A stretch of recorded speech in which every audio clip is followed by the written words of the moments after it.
Okay, so this is my review of what went wrong with Will Smith trying to lose 20 pounds in 20 weeks. This is me, y'all. This is me, y'all. Take it or leave it. This is crazy. Will Smith getting rounds of applause on Instagram, writing, "I'm in the worst shape of One fan responding, "Thank you. Aren't we all after this pandemic?" Will Smith's dad bod has inspired a social media movement. Okay, so I went ahead and looked up the term dad bod. So we all know that it's a slang term for middle-aged men referring to an average guy who doesn't have a lean, fit physique. He might instead have a paunch or a visible beer belly without being obese. So let us continue. I didn't realize quite how big Willie had got.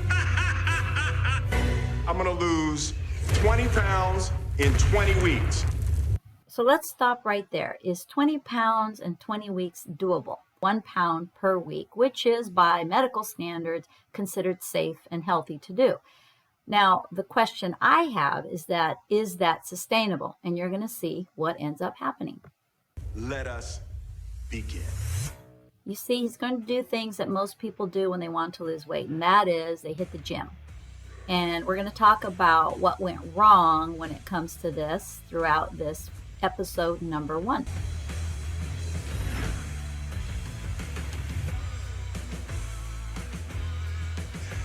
But things turned out a little bit different.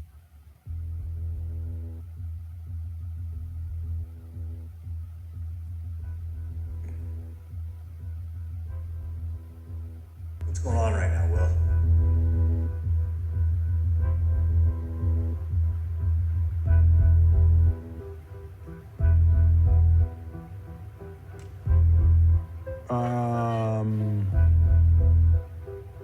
I don't want to do any of this. I'm finished with the best shape of my life.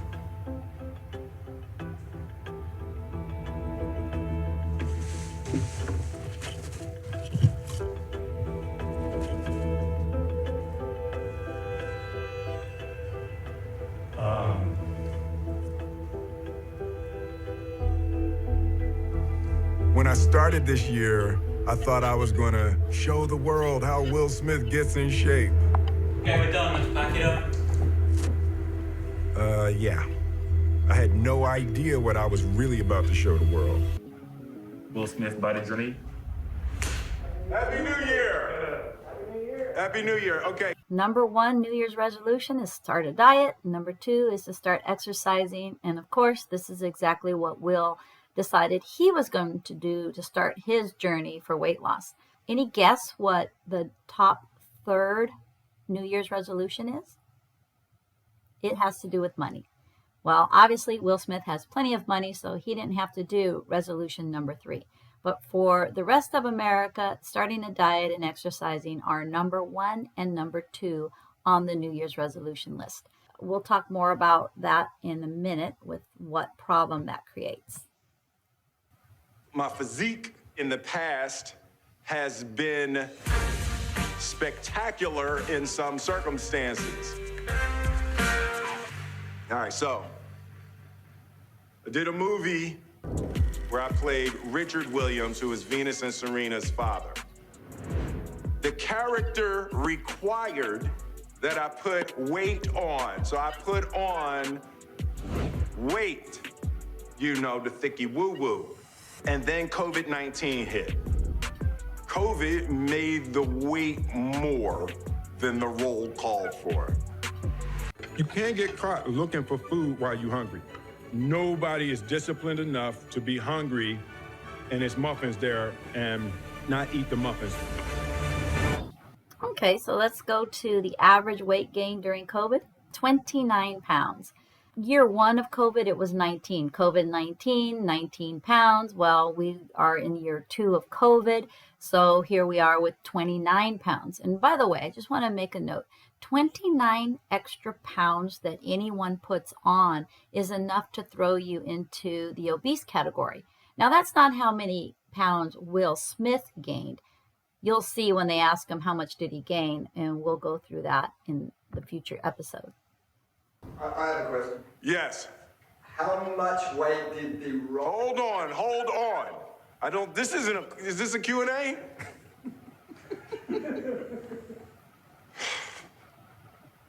I'm embarrassed, okay? We're gonna keep it real, I'm embarrassed, okay?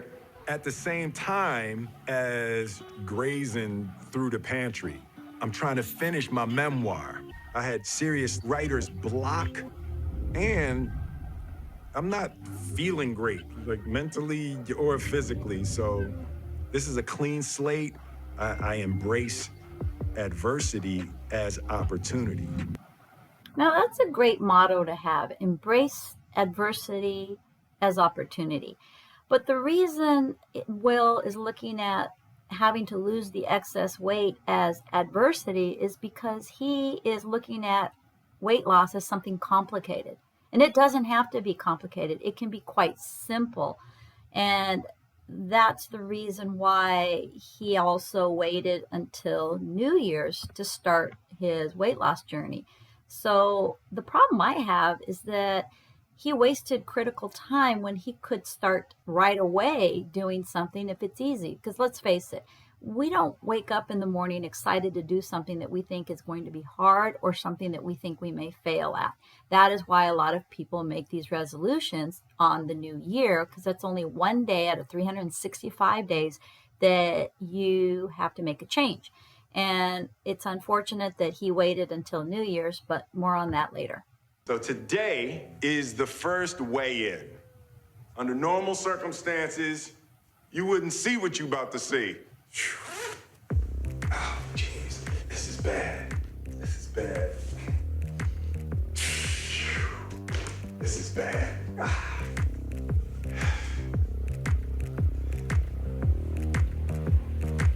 Tragedy.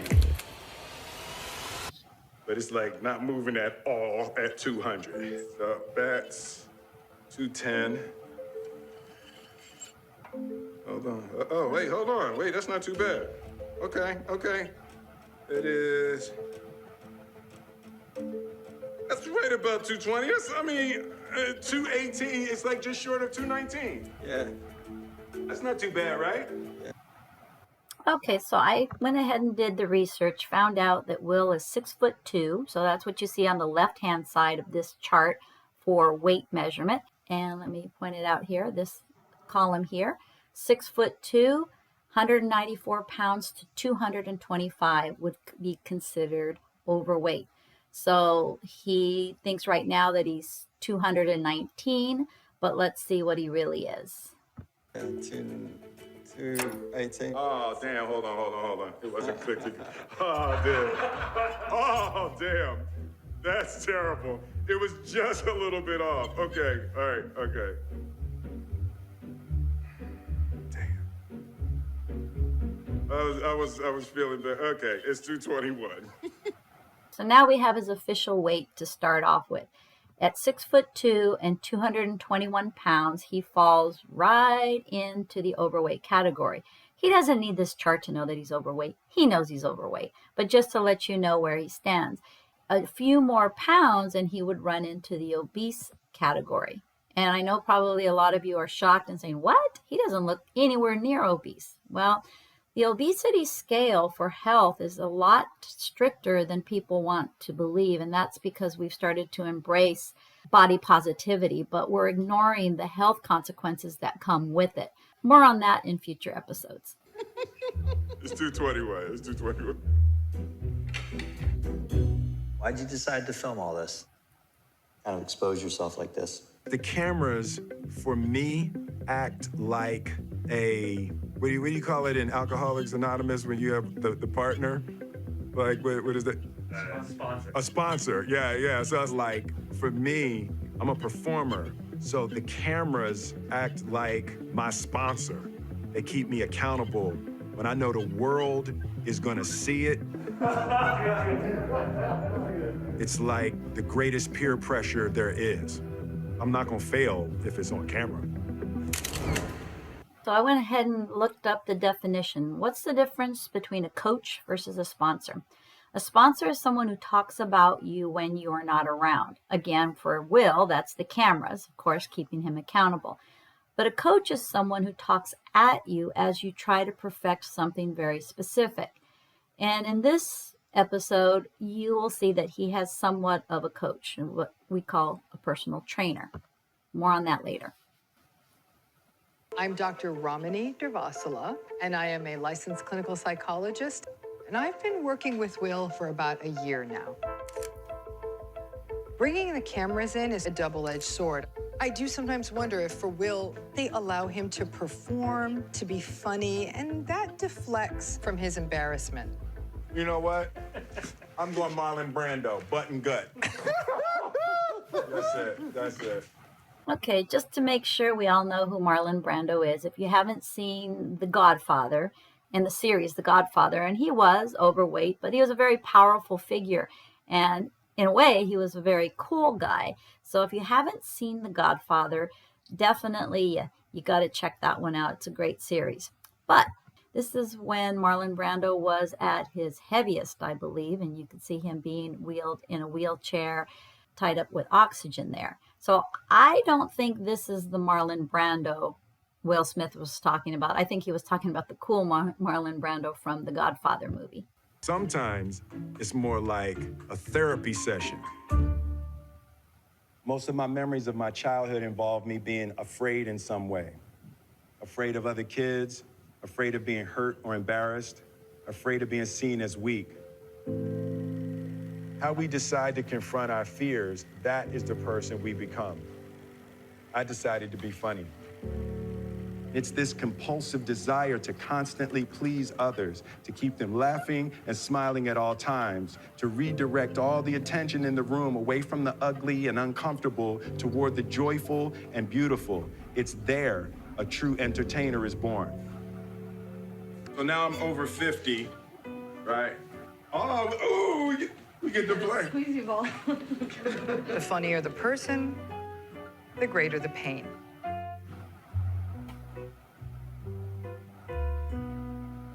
Is he faking it? I'm faking, yeah.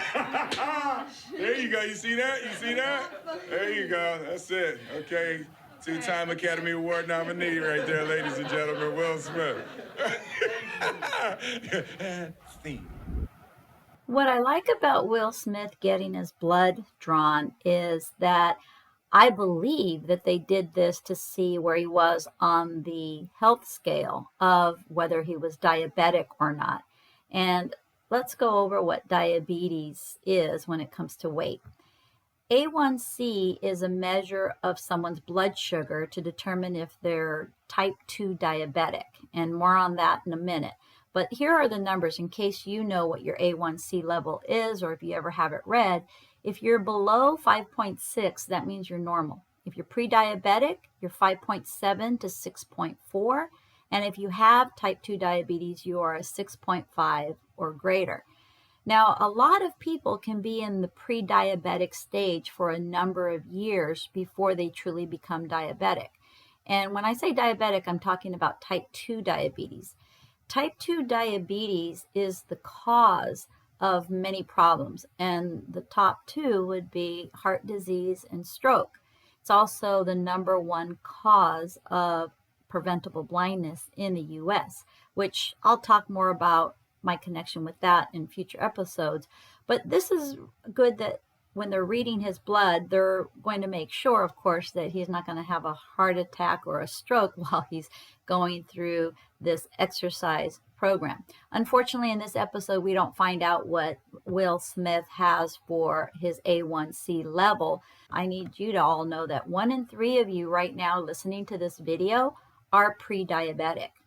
The sad part about it is that 84% of you don't even know that you have it.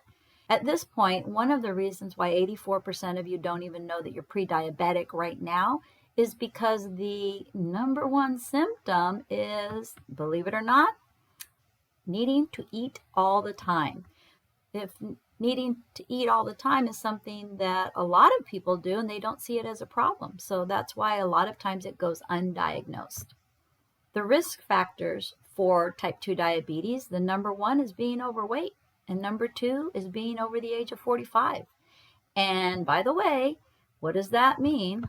We have Will Smith, he is over the age of 50 and he's overweight. So he is in the category of the risk factors for being type 2 diabetic.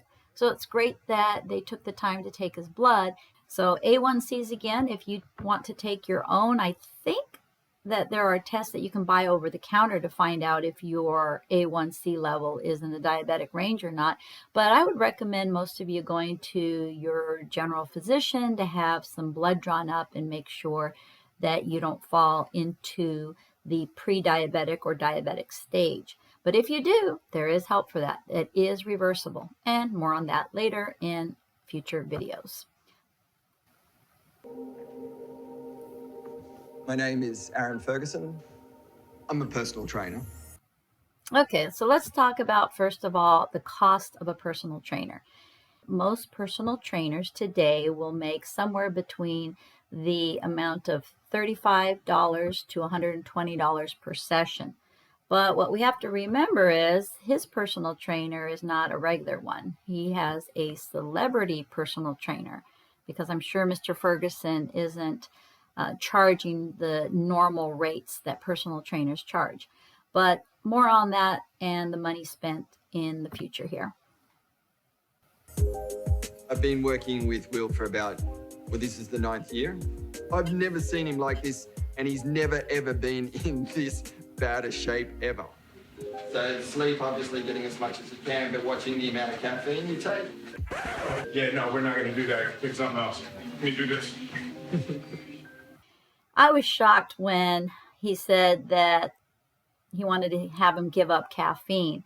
I'm a coffee lover, and for those of you out there who enjoy your coffee like I do, and I don't care whether you have it black, with cream, without cream, however way you take it doesn't matter. And I was really proud of Will that he stepped in and said, nope, you're not touching my coffee. And that is a key important factor in sustainability. His personal trainer wanted him to give up something that he loves, and that's the worst thing you can do when you're trying to lose weight, is take away something that's so enjoyable for you on an everyday basis. And I love the way Will says that he's willing to do something else. Pick something else. Let me do this. He's proving that, look, I'm willing to work as hard as you need me to work, but don't touch my coffee. And I love that about Will, and he's absolutely right. Yeah, so our goal is to lose around a pound a week. With a new diet, a new exercise program, that method is the most sustainable. Okay, I just have to stop here. When he said a new diet and new exercise program and that method is most sustainable, that's a no-go. That's a definition of not sustainable. Now, Will's about to say something that they laugh about, but it's true. This is like not a simple walk when you fat. So the basic framework is we'll do 2 days of resistance training, then we'll take off, and then we go back on 2 days. Will's a big fan of doing cardio first thing in the morning, so we'll do some sunrise runs. When I mean some, I mean every morning. And then we'll do the resistance training a little bit later in the day. Okay, so let's go over the exercise plan. Exercising 2 times a day. The resistance training, whether it's top or bottom half of his body, irrelevant to me. The idea of he has early morning running that he has to do, and then he's going to work out in the afternoon. Is that really sustainable? I think you all can know the answer to that already. Terrible. From I am legends to I am luggage.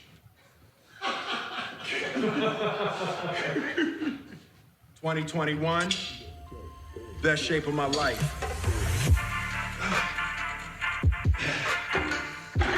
Good, nice. That's pretty solid, huh? You play this next time. It's my mind. Yeah, it's also your knees. No, it's not my knees. My knees. My knees are fine, mate. I told you it's my bloody mind. Will admits that he's using willpower for his weight loss journey. And this is where I say you do not need willpower when it comes to losing weight. And the reason being is that when you know the easy way to do it, there's no need to wait around for January 1st to show up. I don't know when Will had decided to lose weight and how much time he waited, but you know here that he waited until... Happy New Year! Happy New Year! See that? He waited until New Year's in order to start. So who knows if he waited a few weeks or a few months, but regardless, because he waited until New Year's, he lost valuable time where he could have worked really easily to lose weight had he known the simple way to do it. New Year, okay.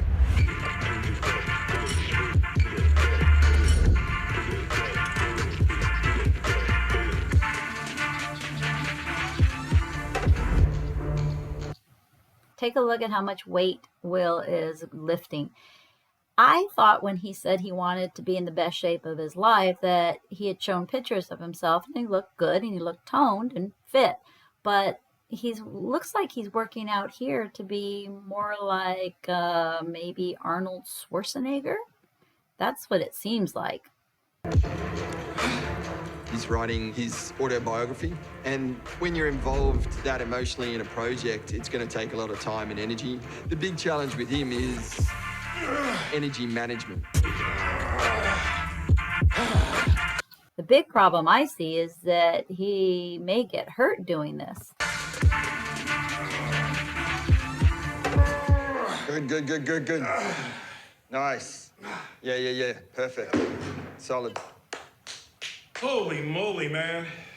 I'm really interested to see what the result is this week because he worked really hard. So I am expecting a decent result. There's nothing I've ever experienced like changing your body that teaches the rules of the universe. Transforming and cultivating a healthy body and a healthy mind is really similar to the macro process of cultivating a better world. 222. 222. It doesn't feel right. We might need to check that surface. I put weight on. Should we go run and grab the other scale, the like small one? Which one? You can stick the scale on a hard surface really quick. Okay, I'm going to stop here because I noticed when I watched this video, it looked like Will was about ready to break out into tears. And I think a lot of us know who have been there before when you work hard at something and then you don't get the result that you were looking for. And the sad part about this is they're weighing him 1 week after he started. And I get it because they're doing the 1 pound every week, but that's another fallacy that a lot of people have when they're losing weight. And it can cause more harm than good to weigh yourself so frequently. But what I want you to notice here, I'm going to run the video. You're going to see him take a hard swallow. Take a look at what happens. Take a look at his neck. I'm going to play it again. Here it goes. That was a hard pill for him to swallow, not to lose anything and instead gain that 1 pound after as hard as we all saw that he worked in that week. Again, why you should not be weighing yourself 1 week in. I don't believe in weighing yourself other than when you first start and maybe a month later, if that. But more on that in the future. The smaller scale, though, if we wanted to run and get it. No, that's the, listen, you gotta, let me see. So that's a failure for this week. So from 20 pounds in 20 weeks, it now becomes 23 pounds. They're not celebrating the fact that he got through a very tough week. Now, granted, I don't agree with what he did in that week, but he should be focused on that he woke his ass up every day and ran and all those workouts. That's what he should be focused on. Again, I don't agree with doing that to lose weight, but unfortunately, it takes a bad turn because he's focused on the scale, which he should not be. Oh, here, and this asshole looking at me like, he looking at me like, shit, during my day, this bullshit wouldn't be happening. Like, during my day, we dropped that shit in 6 weeks. That's what he's saying. He's like, I feel like I'm disrespecting his legacy. Punching in some stupid numbers into his little stupid phone. with this whole stupid show we're trying to do.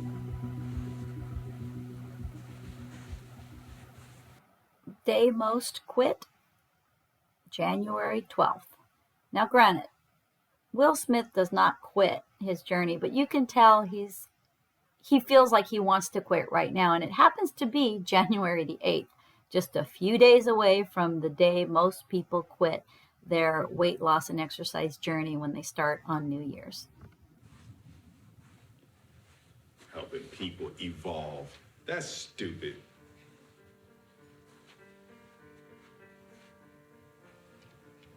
It's not stupid.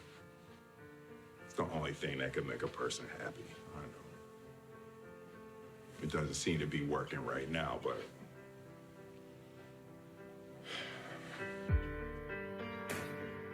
So back to recap. Shift number 1 for you to make: no willpower required. No willpower needed when you know the easy way to do it. Step 2, stop believing all the misinformation. And by misinformation, the tragedy here is that all Will needs to do is to lose this gut right here. He loses this gut, everything else will come into place for him. And that's something that can be done without the willpower, without the misinformation. And so for all the dad bods out there, I hope those are not watching these episodes and thinking this is what they need to do in order to lose the gut. That would be truly a tragedy. Now back to this man. When it comes to Aaron Ferguson, what Mr. Ferguson is giving to Will is information that is very, very commonly spread amongst the exercise and fitness culture. And it's outdated, unfortunately, for 99% of the population. But I will say that it works for Mr. Ferguson, because take a look at his body. This man looks incredible. Will he continue to look like this for the rest of his life? Well, time will tell. But I can guarantee that this man does spend a lot of time in the gym. When it comes down to it, it's his job to look like that. And it's his job to be in tip-top form. But when it comes to everyday people, the dad bods of the world, you don't need to bust your butt in the gym in order to lose the weight. And that's why I'm doing this review of this entire series.